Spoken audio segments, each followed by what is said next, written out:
RRB, l'invité du matin. Bonjour Gilles Ménage. Bonjour Nicolas Legrand. Avec votre invité ce matin, on parle de la pollution apparue ces derniers jours sur le lac de l'hippodrome de Nouméa. Et notre invité du matin, c'est Philippe Jusiac. Bonjour. Bonjour. Et merci d'avoir accepté notre invitation ce matin. Vous êtes secrétaire général adjoint et directeur des services techniques de la ville de Nouméa. Je précise que vous êtes également ingénieur spécialisé en eau et assainissement. Et nous allons donc revenir sur cette pollution du lac de l'hippodrome avec l'apparition d'une espèce d'algue verte. Alors, quand avez-vous été informé de l'apparition de cette pollution ?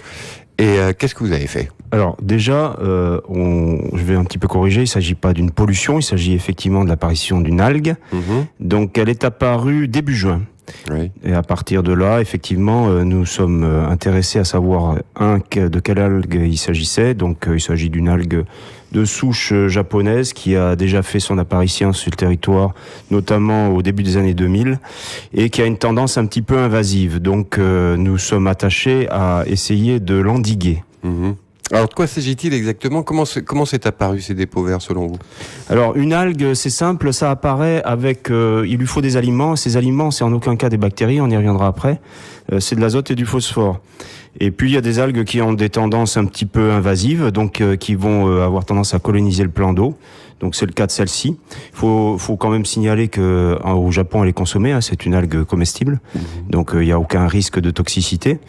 Et donc, elle va se développer jusqu'à ce que soit elle meure naturellement, soit on l'éradique. Donc, ce qu'on essaye d'éviter, c'est qu'elle se développe trop et qu'elle vienne coloniser la plage de Lansvata, parce qu'elle peut vivre dans les deux milieux, en eau douce et en eau salée. Et si elle se dégrade, elle peut générer des odeurs désagréables. Donc voilà ce qui caractérise cette algue, et ce qu'il faut faire pour l'endiguer, c'est la ramasser mécaniquement. D'accord. Alors il y a donc Ensemble pour la planète, l'association environnementale qui est montée au créneau et qui affirme que c'est un dysfonctionnement de la station d'épuration qui est à l'origine de cette apparition de cette algue. En quoi c'est recevable cette accusation ? Alors on va faire un tout petit retour d'explication très rapide.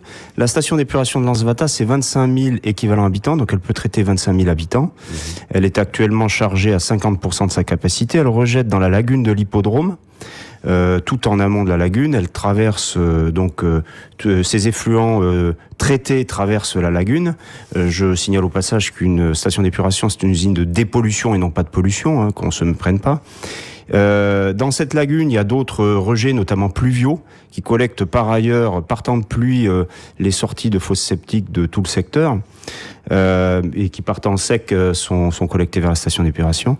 Et ensuite, la lagune vient finir sur la plage de Lansvata, au niveau de la sortie dite de l'Arroyo, vers le Nouvata. Sur le dysfonctionnement de la station d'épuration, il faut savoir que la station d'épuration est exploitée par la Calédonienne des Eaux, contrôlée tous les jours par la Calédonienne des Eaux parce qu'elle en a l'obligation, sinon s'il y a dysfonctionnement, elle a des pénalités.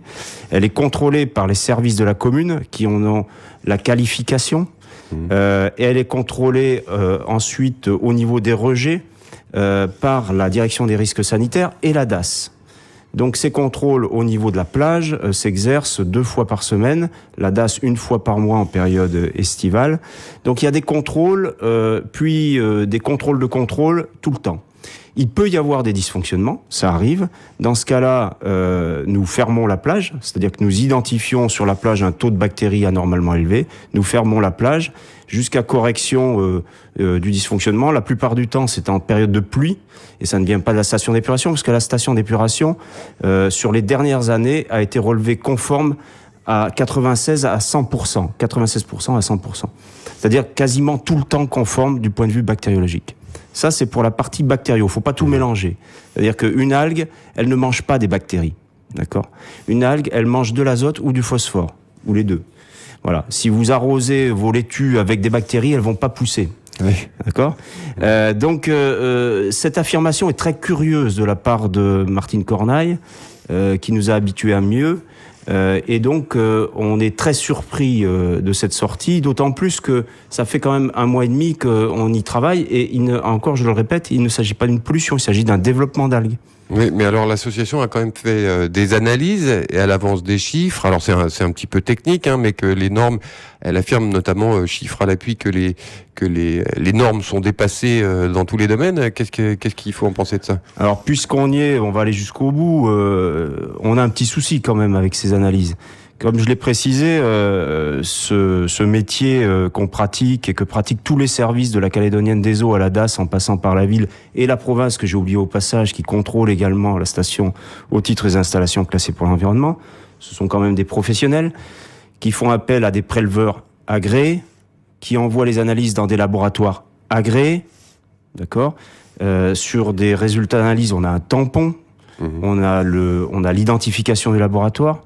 Ce qui a été diffusé, je le déplore, aux médias, sans que pour certains il y ait vérification des sources et des données, c'est un tableau Excel établi par Martine Cornaille, sans tampon de laboratoire quelconque, et pour cause, si vous voulez, il suffit d'être un tout petit peu professionnel pour identifier que soit les procédures d'analyse, soit les résultats d'analyse sont totalement incohérents. Donc, on n'a rien à cacher. S'il y avait une pollution bactériologique, non seulement on le dit, mais en plus on ferme la plage. Donc on voit pas trop ce qui s'est passé là à ce niveau. Et surtout, par ce genre de pratiques qui sont véhiculées sur certains médias, l'association se discrédite et Madame Cornaille se ridiculise. Donc il faut faire attention à ce genre de...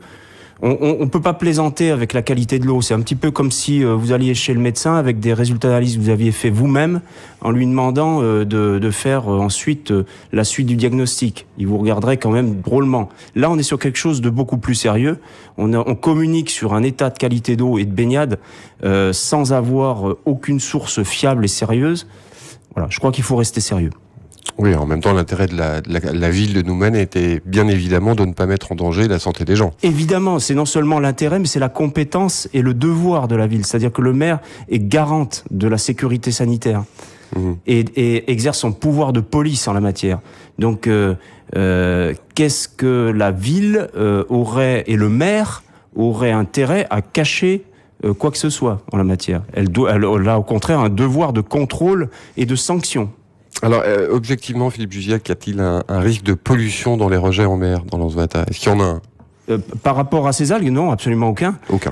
Donc aujourd'hui, ce qu'il faut savoir, c'est qu'on est en train de curer mécaniquement ces algues. Donc on est en train de les ramasser, tout simplement, et de curer le fond de manière à ce qu'elles se développent plus. Donc on les cure, on les évacue, et on contrôle le plan d'eau. C'est-à-dire qu'on a 12 points de contrôle sur le plan d'eau, qu'on contrôle toutes les semaines, pour vérifier que la qualité du plan d'eau ne se dégrade pas. Parce que effectivement, si ces algues venaient à se dégrader, elles viendraient à consommer l'oxygène. Et donc les espèces s'en verraient touchées, d'ailleurs les poissons qui y vivent, etc. Donc hier, on était en train d'évacuer, on le fait encore aujourd'hui. Donc on contrôle par ailleurs qu'il n'y ait pas reprise de la croissance. Et il n'y a absolument pas lieu de s'inquiéter. Donc je redonne le message, parce que celui-là, il est issu des services professionnels et agréés. Il n'y a aucun risque à la baignade sur la plage. S'il y en avait un, on vous le signalerait et on affiche tous les résultats sur la plage. Je déplore que Madame Cornaille ne soit pas venue tout simplement nous poser la question. On lui aurait fourni toutes les analyses. Philippe Jusiac, merci d'avoir accepté notre invitation ce matin.